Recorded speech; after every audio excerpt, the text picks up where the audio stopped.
Assalamualaikum warahmatullahi wabarakatuh. Saya Marvin Maulana Yusuf dari jurusan Komunikasi Penyiaran Islam semester 4 kelas A. Saya di sini akan mereview materi dari mata kuliah Komunikasi Organisasi dan Kelompok, yang yaitu materinya tentang pentingnya iklim komunikasi organisasi di sebuah organisasi itu tersebut. Oke, nggak usah berlama-lama lagi, kita langsung ke materi. Gas. Iklim komunikasi di sebuah organisasi itu penting karena secara tidak langsung iklim komunikasi dapat mempengaruhi cara hidup orang-orang atau anggota organisasinya tersebut.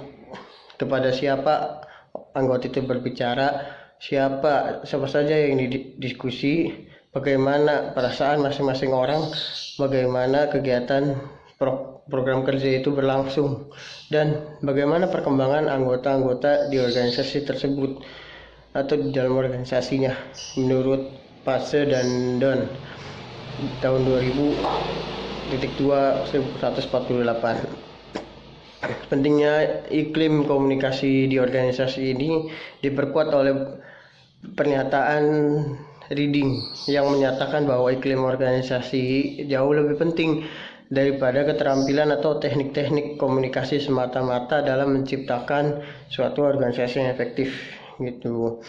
Jadi iklim komunikasi itu memainkan peranan sentral dalam mendorong seluruh anggota organisasi agar mencurahkan usaha kepada kinerjanya dan tanggung jawab masing-masing anggota dalam organisasi.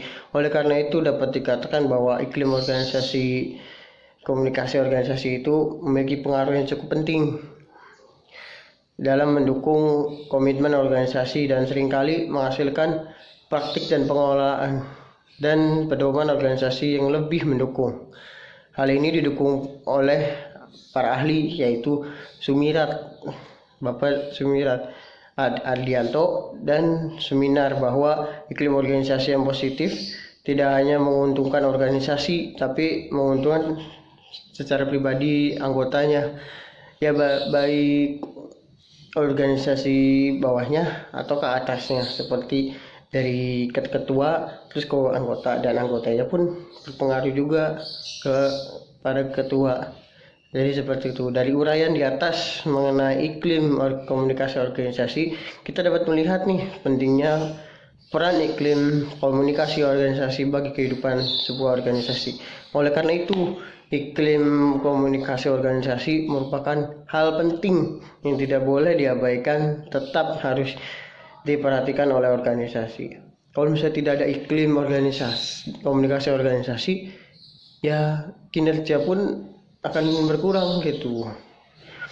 Jadi seperti itu. Unsur-unsur dasar organisasi pun ada, yaitu anggotanya, terus pekerjaan atau program kerja gitu, terus praktik-praktik yang berhubungan dengan pengelolaan struktural dan pedoman atau SOP gitu.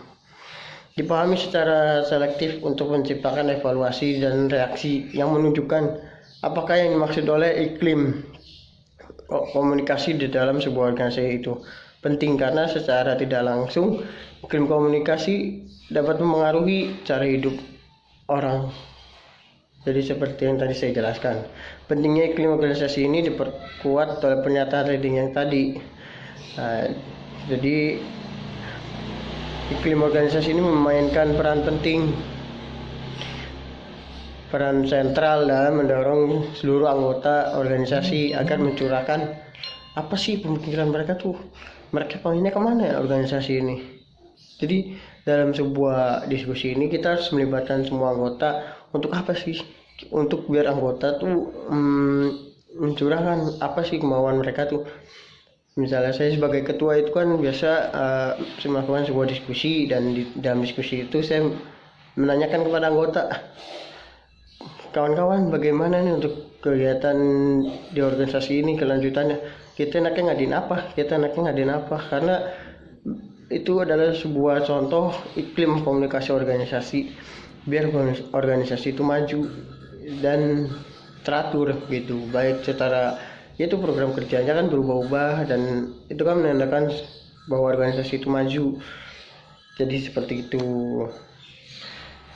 Dari uraian di atas, itulah iklim komunikasi organisasi. Kita dapat melihat pentingnya peranan komunikasi organisasi bagi kehidupan sebuah organisasi. Oleh karena itu, komunikasi organisasi merupakan hal penting yang tidak boleh diabaikan, tetapi harus diperhatikan oleh semua organisasi dan perusahaan. Jadi seperti itu iklim komunikasi organisasi kali ini. Mudah-mudahan bisa dimengerti. Oke, sekian dari saya. Kurang lebih mohon maaf.